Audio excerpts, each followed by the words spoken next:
2025년 새해 메시지. 요나의 행적이 주는 교훈. 본문은 요나서 1장 1에서 16절입니다. 2025년 새해가 밝았습니다. 올해 첫 번째 말씀 묵상을 요나서 1장 1에서 16절로 나누려고 합니다.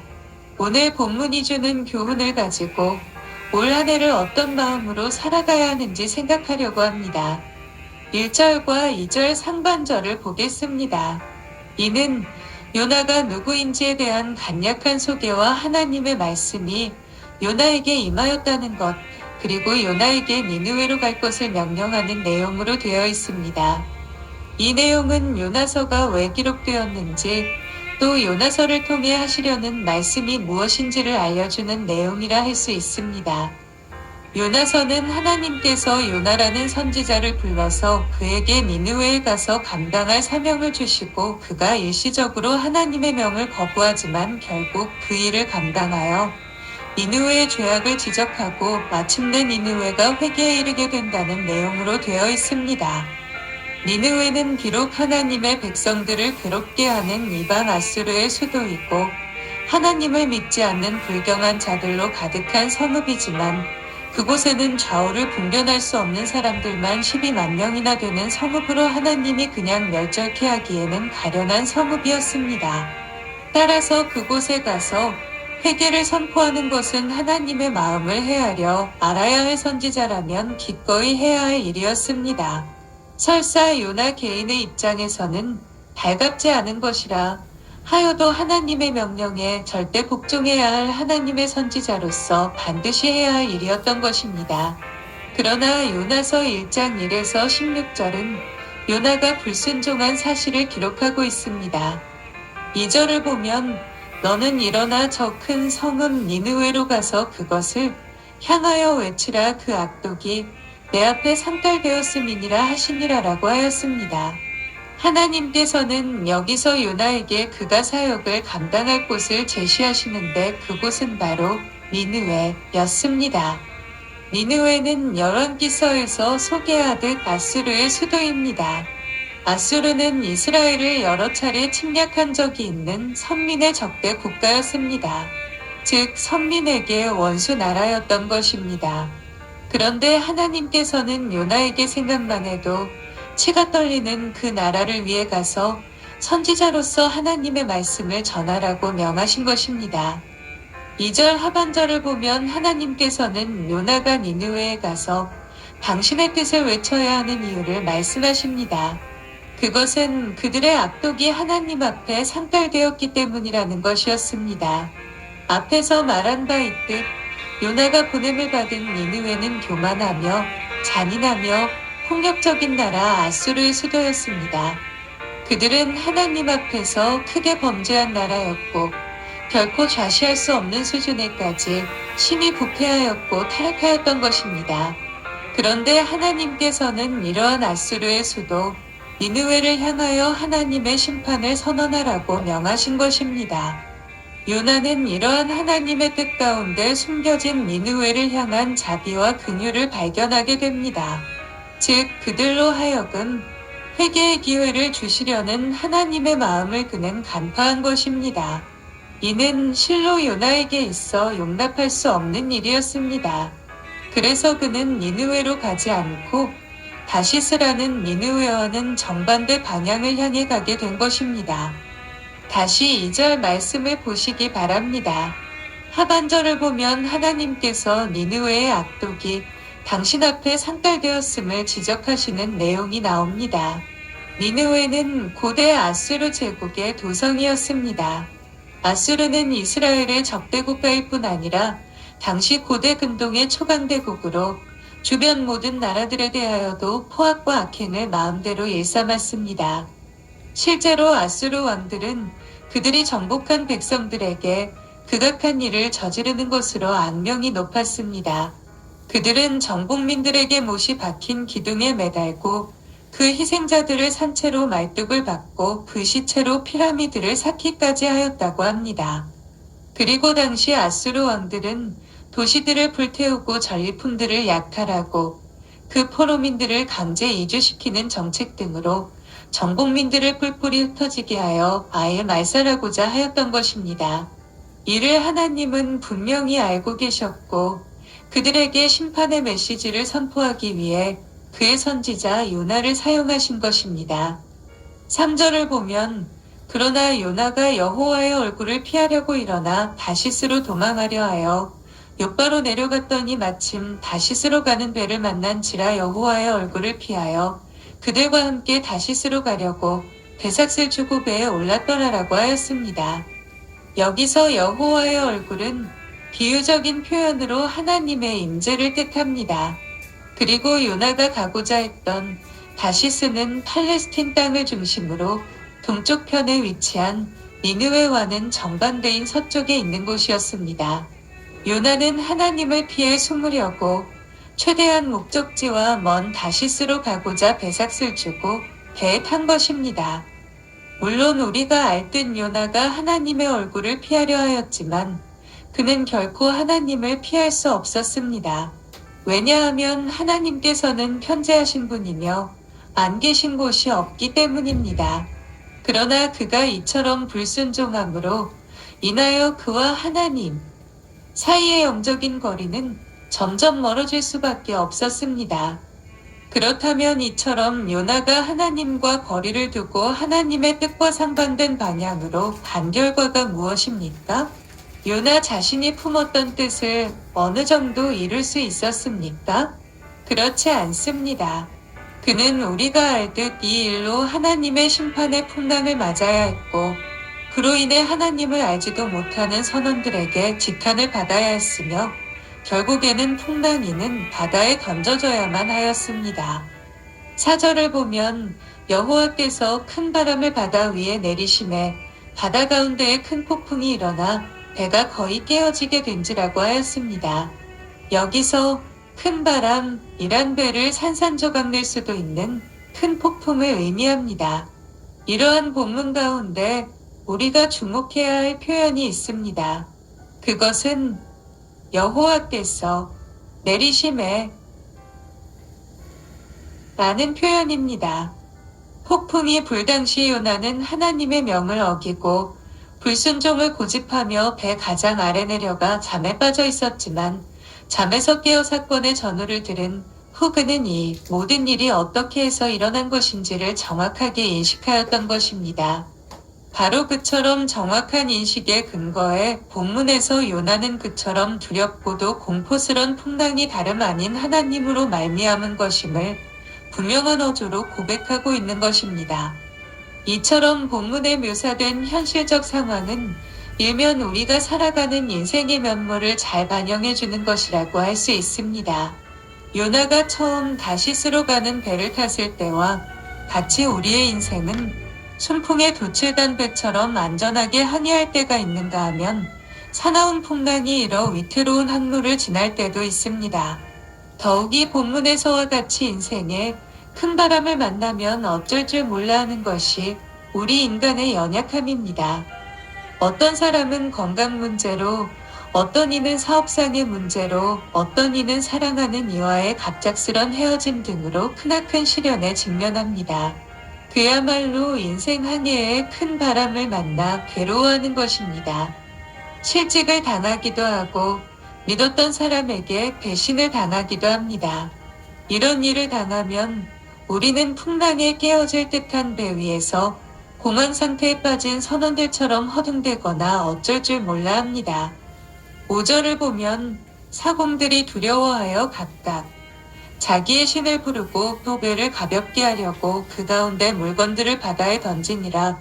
그러나 요나는 배 밑층에 내려가서 누워 깊이 잠이 든지라고 하였습니다. 여기서 깊이 잠이 든지라에 해당하는 단어는 기절한 것처럼 의식이 전혀 없는 깊은 잠을 뜻합니다.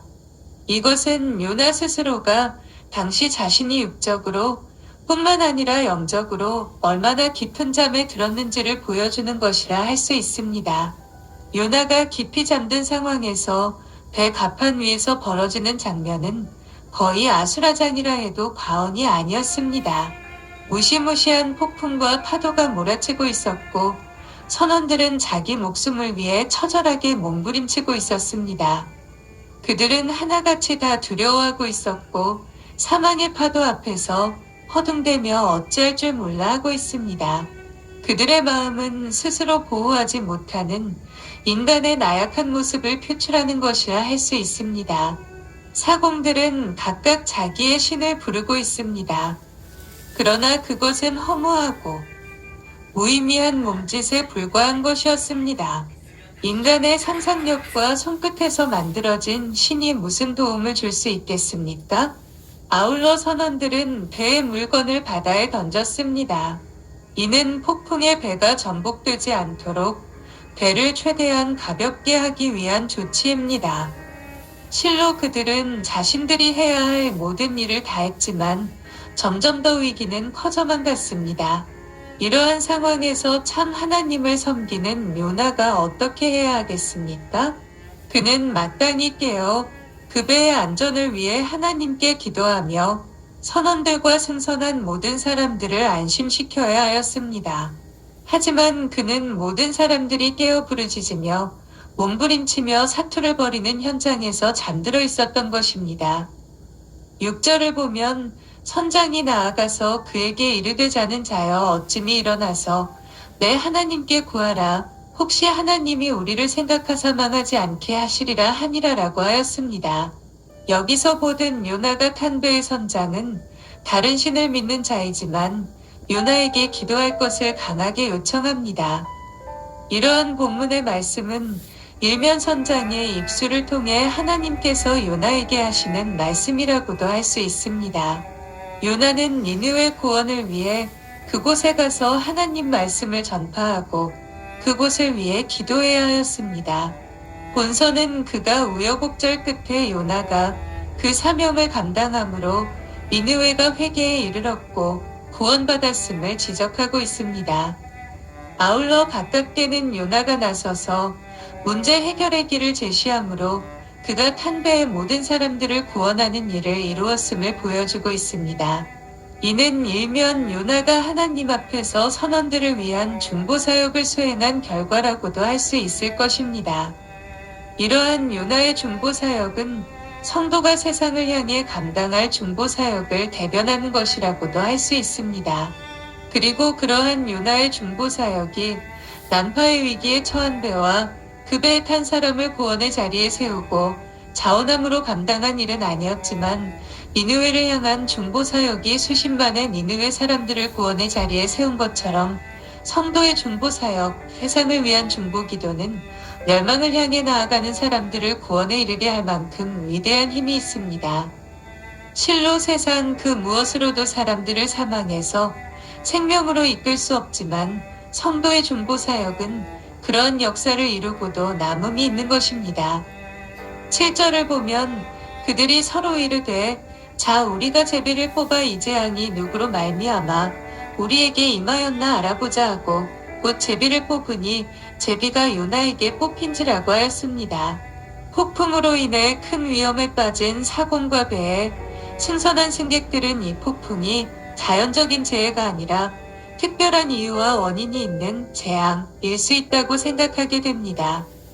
그리고 그들은 당시 그들이 당면한 이해되지 않는 사건이 누구 때문에 일어난 것인지를 알아보자는 데 의견을 일치하였습니다. 그리고 그 방법으로 제비 뽑기를 선택하였습니다. 이 제비 뽑기는 당시 근동 지방에서 신의 뜻을 알고자 할 때 널리 사용되던 방법 중 하나였습니다. 이처럼 그들은 막연한 생각에 바탕을 두고 그들 자신의 방법인 제비 뽑기를 통해 알 수 없는 신으로부터 알고자 하는 사실을 밝혀내려 한 것이지만 하나님은 그들이 택한 이 방법을 통해 그들의 소원에 응답해 주셨습니다. 즉 현재 직면한 이 일이 무엇 때문인지 누구로 말미암은 것인지를 명백히 밝히신 것입니다. 그리고 결국 제비 뽑기를 통해 이 모든 일의 책임이 요나에게 있음이 밝혀지게 되었습니다. 하나님의 낯을 피하여 욥바로 배로 배의 맨 밑층으로 내려가 깊은 잠을 청했던 요나는 이방인들의 주술적 방법에 의해 다시 올려져 하나님 앞에 서는 상황에 처하게 된 것입니다. 실로 폭풍과 제비 뽑기는 하나님께서 사명을 버리고 도망치는 요나를 결코 방관하지 않으신 명백한 증거였으며 그는 결코 하나님 당신의 부르심에서 벗어날 수 없는 존재임을 방증하는 것이었습니다. 이처럼 요나에게 뽑힌 제비는 요나에게 주어진 사명이 요나의 의지나 생각에 따라서 취사 선택할 수 있는 문제가 아님을 매우 분명하게 보여주고 있습니다. 요나에게 주어진 사명은 요나가 져야 할 십자가였던 것입니다. 8절과 9절을 중심하여 생각해 보겠습니다. 여기서 선원들과 승선한 사람들은 제비에 뽑힌 요나에게 그가 누구인지를 묻고 있습니다.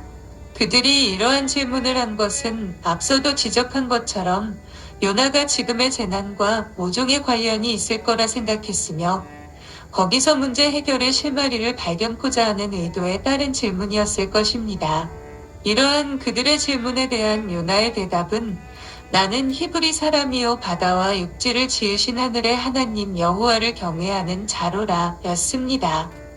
이러한 요나의 대답은 이스라엘 백성으로서 말할 수 있는 최선의 답변이었습니다. 우리는 이러한 요나의 답변에서 한 가지 분명한 특징을 발견하게 됩니다.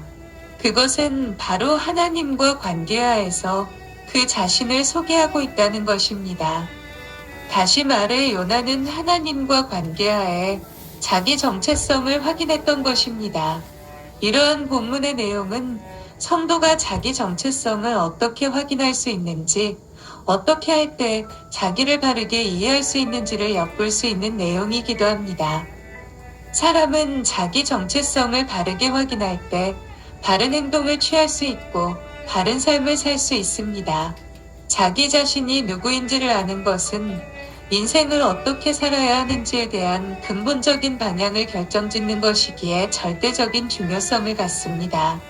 그런데 그러한 자기 정체성은 다른 이들과의 관계를 바르게 이해할 때 세워집니다.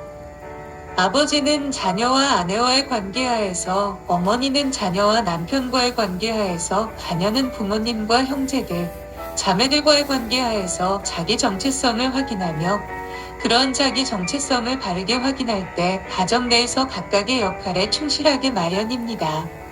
또 기업이나 직장 등에서의 자기 정체성도 마찬가지입니다. 자기 동료들, 상사들 또는 아래 직원들과의 관계를 바르게 이해하고 거기서 자기 정체성을 분명히 할 때 바른 삶, 합당한 삶을 살 수 있는 것입니다. 그런데 이러한 자기 정체성에 있어 정말로 중요한 이해가 있습니다. 그것은 본문에서 확인되는 바 하나님을 바로 알고 그분과의 관계하에서 우리 자신을 이해하는 것입니다. 참으로 우리 자신이 누구인가라는 정체성은 실로 우리를 지으신 하나님, 그분이 어떤 분인지 알고 그분과의 관계성을 바르게 확인할 때만 확인되는 것입니다.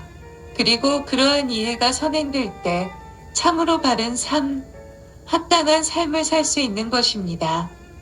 10절을 보면 자기가 여호와의 얼굴을 피함인 줄을 그들에게 말하였으므로 우리가 알고 심히 두려워하여 이르되 내가 어찌하여 그렇게 행하였느냐라고 하였습니다. 요나는 폭풍이 그들에게 닥친 이유를 알고자 하는 무리들에게 재앙의 이유가 자기에게서 비롯된 것임을 정직하게 시인하였습니다.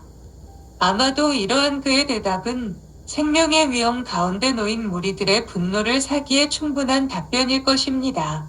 그리고 이를 요나 또한 예상하였을 것입니다. 그럼에도 그는 솔직하게 자신의 과오를 고백하였습니다. 그리고 그는 내가 어찌하여 그렇게 행하였느냐라는 무리들의 책망과 다그침을 받아야 했습니다. 물론 그는 제비뽑기를 우연의 결과로 치부하고 지금의 재난, 지금의 위기가 자신과 무슨 상관이 있느냐고 발뺌할 수도 있었을 것입니다. 하지만 그렇게 했다면 요나 개인은 책임을 피할 수 있었겠지만 그의 완악함으로 풍랑은 더욱 더 거세게 일었을 것이며 그로 인해 요나가 탄 배와 그 배에 탄 모든 사람들은 큰 피해를 입었을 것이며 결국 바다에 수장되고 말았을 것입니다. 그러나 요나가 문제의 책임이 자기에게 있음을 시인함으로 요나와 그 배에 탄 사람들은 문제 해결의 실마리를 찾게 된 것입니다. 그 이후에 요나가 제시했던 자기를 배에서 바다에 던지라는 제안은 결코 좋은 해결책은 아니었지만 그가 자기 죄를 정직하게 시인한 행동만은 배와 배에 탄 모든 사람들이 봉착한 불가항력적인 위기를 타개하는 데 있어 중요한 전환점을 마련한 것임에는 분명합니다. 12절을 보겠습니다. 먼저 11절을 보면 요나가 누구인지에 대한 소개를 들은 선원들, 배에 탄 모든 이들이 어떻게 하여야 흉흉한 바다에서 살아남을 수 있을지 그 방도를 묻는 내용이 나옵니다.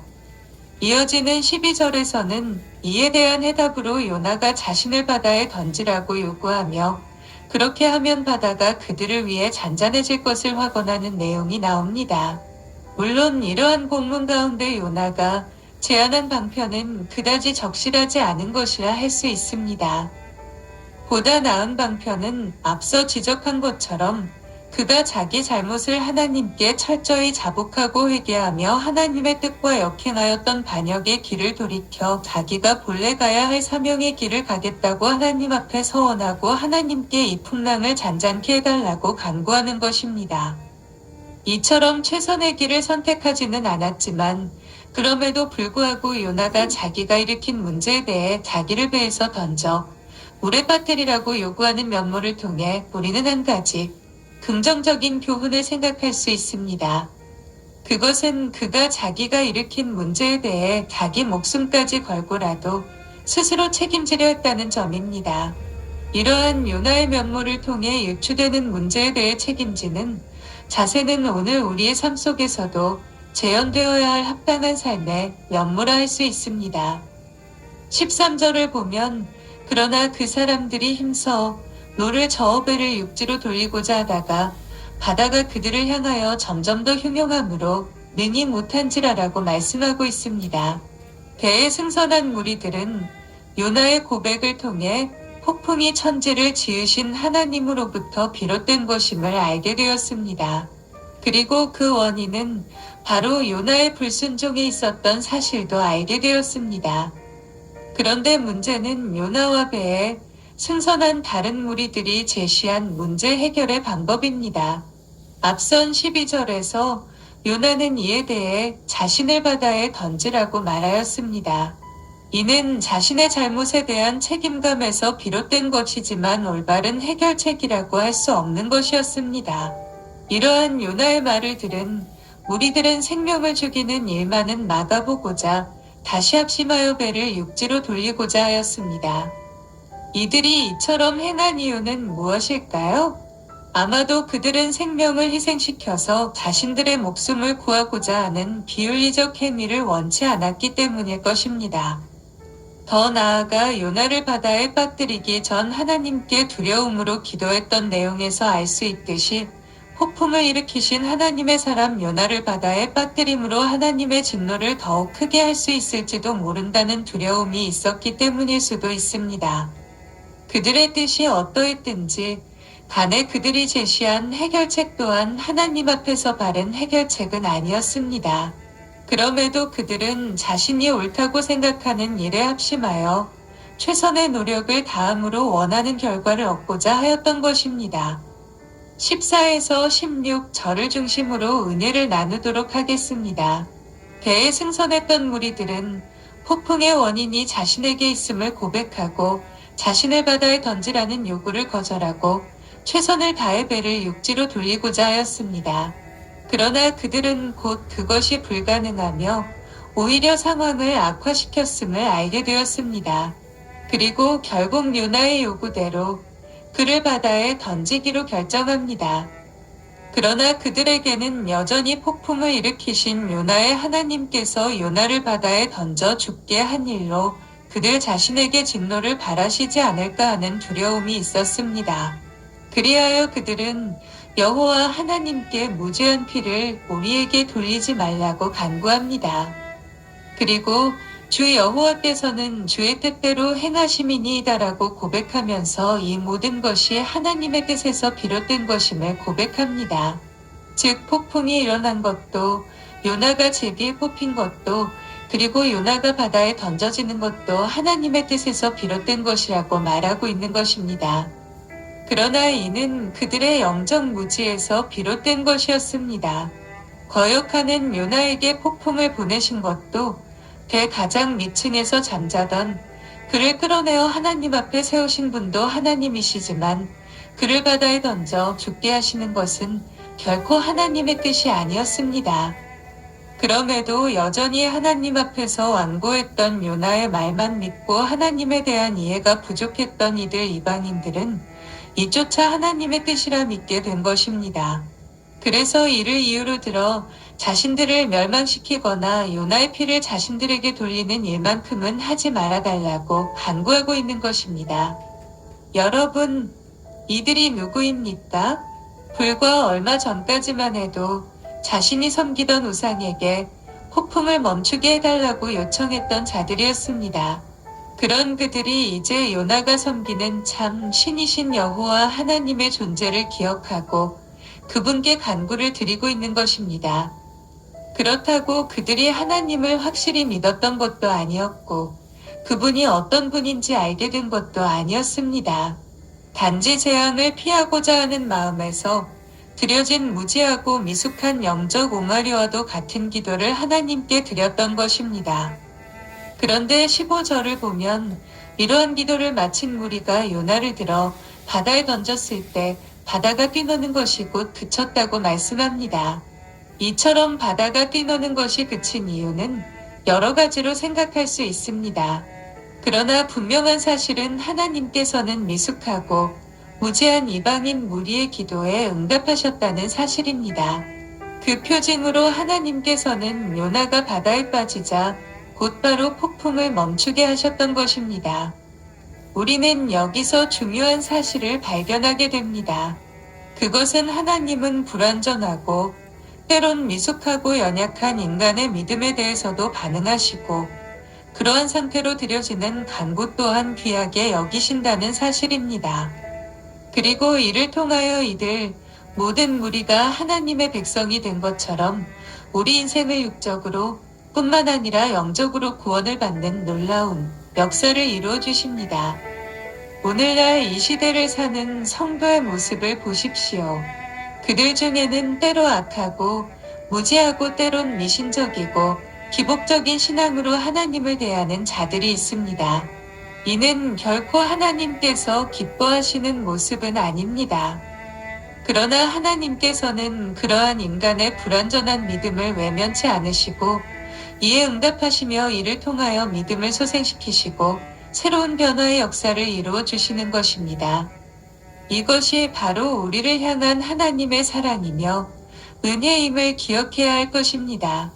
그리고 인간의 불완전하고 미숙하고 때로 기대에 미치지 못하는 연약한 모습을 통해서도 놀라운 구원을 이루시는 하나님을 항상 찬양하며 경배해야 할 것입니다. 15절을 보면 요나를 들어 바다에 던짐에 바다가 뛰노는 것이 곧 그친지라라고 하였습니다. 배에 탄 사람들은 요나가 제안하는 바를 받아들이려 하지 않았지만 거센 풍랑을 감당할 길이 없게 되자 마침내는 요나를 바다에 던져 넣고 말았습니다. 그런데 요나가 바다에 빠지자마자 바다는 뛰노는 것이 그치고 순식간에 잠잠해지는 기적이 일어났습니다. 물론 이러한 기적적인 일이 일어난 것은 폭풍의 원인이었던 요나가 물에 빠짐으로 더 이상 배와 배에 승선한 무리가 폭풍의 재앙을 당해야 할 이유가 없어졌기 때문이라고 보는 것이 가장 타당할 것입니다. 또한 요나를 바다에 던지는 행위 자체는 결코 하나님 앞에서 올바른 행위는 아니었습니다. 그러나 이에 대한 논의를 차치하고 우리는 본문을 통해 한 가지 교훈을 생각해 볼 수 있습니다. 이는 예수님께서 바다에 빠져 물고기 뱃속에서 3일을 머물렀던 사건을 당신의 십자가의 죽음과 부활에 빗대어 설명하신 것과 연관된 교훈입니다. 즉, 신약적 맥락에서 본문을 볼 때 배에 승선한 무리를 위해 바다에 던져진 요나의 희생은 온 인류를 위해 십자가에 달려 죽으신 예수 그리스도의 죽으심을 상징하는 말씀으로 이해할 수 있다는 것입니다. 그리고 이러한 의미에서 볼 때 하나님을 알지 못하는 불신 세상, 사망의 위기에 처한 불신 세상이 구원을 얻는 길이 어디에 있는지 발견할 수 있습니다. 그것은 다름 아닌 하나님을 먼저 아는 성도들이 세상 사람들을 위해 희생하고 헌신하는 것입니다.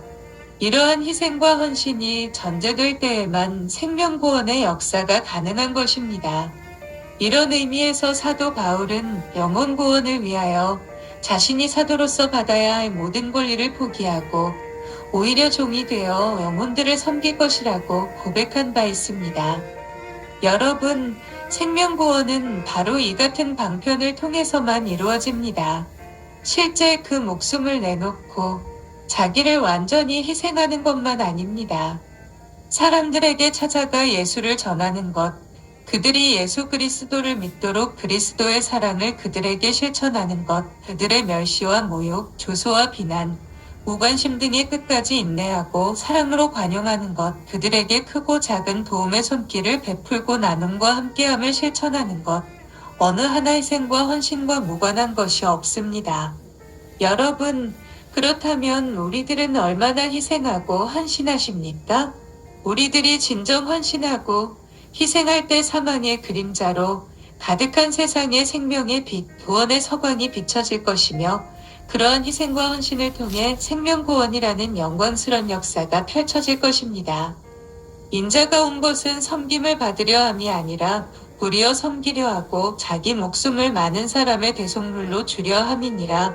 마태복음 20장 28절. 내가 진실로 진실로 너희에게 이르노니 한 알의 밀이 땅에 떨어져 죽지 아니하면 한 알 그대로 있고 죽으면 많은 열매를 맺느니라. 요한복음 12장 24절. 오늘 말씀에 제시된 요나의 면모를 보면, 오늘 우리의 시각으로 보면 도무지 그가 선지자인지도 의심스러울 정도입니다. 그는 하나님의 선지자이면서도 하나님의 명령을 저버리고 하나님이 가라고 하신 니느웨가 아닌 그와 정반대 쪽에 위치한 다시스를 향하여 가는 배에 승선하였습니다. 그리고 그는 아예 사명에 대해서는 다 잊어버린 것인 양 아무렇지도 않게 배 가장 아래쪽에 내려가 깊은 잠에 빠져들었습니다. 하지만 그가 그렇게 한다고 하나님을 피할 수 있는 것은 결코 아닙니다. 그가 고백하는 것처럼 여호와 하나님은 바다와 땅을 창조하신 분이며 하늘의 하나님이십니다. 피할 수 없는 그분이기에 그분이 주신 사명 또한 실로 회피하거나 그냥 지나칠 수 없는 것입니다. 물론 기독교는 운명론을 거부하고 긍정적이고 적극적으로 삶을 가꾸고 미래를 개척해 나가야 한다는 것을 가르칩니다. 그러나 사명, 그것만큼은 피할 수도 거부할 수도 없는 운명이요. 필연입니다. 사명자로 부르심을 받은 이상, 또 사명을 받은 이상 하나님 앞에서 그것을 반드시 실천에 옮겨야만 합니다. 우리들 모두는 이 사실을 잊지 말아야 합니다. 그리고 요나와 같이 하나님의 명령을 취사 선택하려는 자세를 버리고 명령을 명령으로 받고 더욱 적극적으로 더욱 진실한 마음과 심령으로 순종하는 삶을 살아가고자 힘쓰는 2025년 한 해가 되기를 소원합니다. 성령님께서 긍휼히 여겨주시고 풍성한 은혜 베푸시길 간구합니다. 아멘.